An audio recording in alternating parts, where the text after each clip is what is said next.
Sometimes kids get headaches, and the doctor says you get a migraine headache.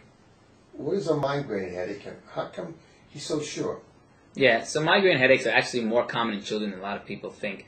A lot of children complain of headaches once in a while, and the parents will often attribute it to stress or to just complaining or trying to avoid going to school or going to bed.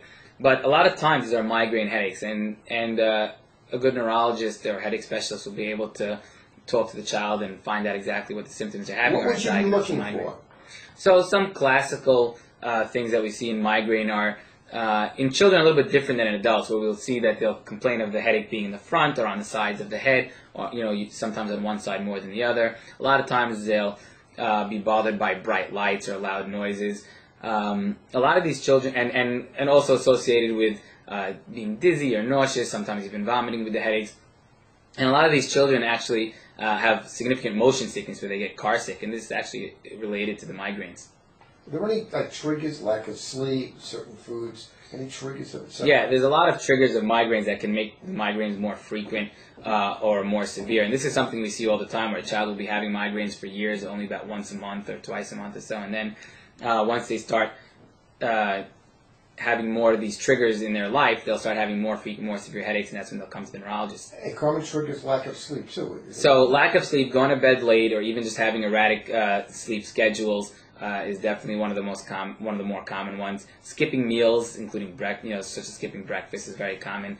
In children, we see a lot today of having too much caffeine, where caffeine can actually treat a migraine at small doses. But what happens is if you have a regular intake of caffeine in the form of iced tea, chocolate milk, coffee, sodas with caffeine, when that's out of your system, your body actually craves it, and you end up having a migraine from that. Monosodium glutamate, is common in Chinese food and instant soups, and then we have nitrites like in hot dogs and cold cuts. All these things are triggers for migraines. So you should keep like a log. If you see the kid ate something, and then you notice the kid got sick with a migraine, you might look at what the kid ate, and maybe it's a trigger. Yeah, and sometimes it's hard to associate because you might not get the headache till the next day. But if you're having, any food that you're having in excess of these, can definitely exacerbate the migraines. I always tell them to keep a log, and they notice maybe school days. Exactly. When they have a test, they get the migraine. Right. The stress of the so you just look at that. Now, maybe it's not school days. Yeah, and keeping a calendar is very important. We get to see the frequency and the response to the treatment,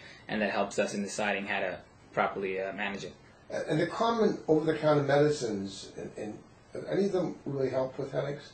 So some do. The better ones are really the medications such as Motrin or Aleve. Those work better than some of the other analgesics. One of the other problems is that a lot of patients start having frequent headaches, and the parents keep giving them medications like Tylenol or aspirin, and the more headaches they have, the more medicine they give them, and they get to a point where they're having medication 4 times a week, and that can actually trigger headaches from overuse of the medication. One of the side effects listed against ibuprofen, which is Advil and Motrin, can be a headache in some people. Exactly. So you have to take that into consideration. Right. And that's why it's important to see neurologists and treat them properly. If they're not treated properly, what usually ends up happening is they'll become more frequent and more severe, and then they just become more and more difficult to treat. What would be the drug of choice, say, for an adolescent that gets a history of migraine you would pick, outside of using over-the-counter stuff? Yeah, I mean, after the Motrin, if that's not working, one of the medications that actually work a little bit better is something called naproxen, which is similar to Aleve. It happens to work better than that.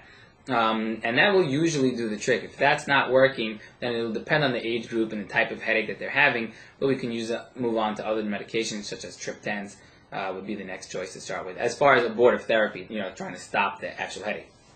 But we look at all the the triggers and stuff like that. So there are drugs that actually you can take if you have a really bad migraine. Sure. Especially in an older adolescent than maybe younger. Yeah. These are adults. And you really should do that. I mean, a lot of parents don't want to give their children medication, which is obviously understandable, but what happens is when they start missing school or having difficulty concentrating, it's really going to affect their life and cause them pain that's not necessary.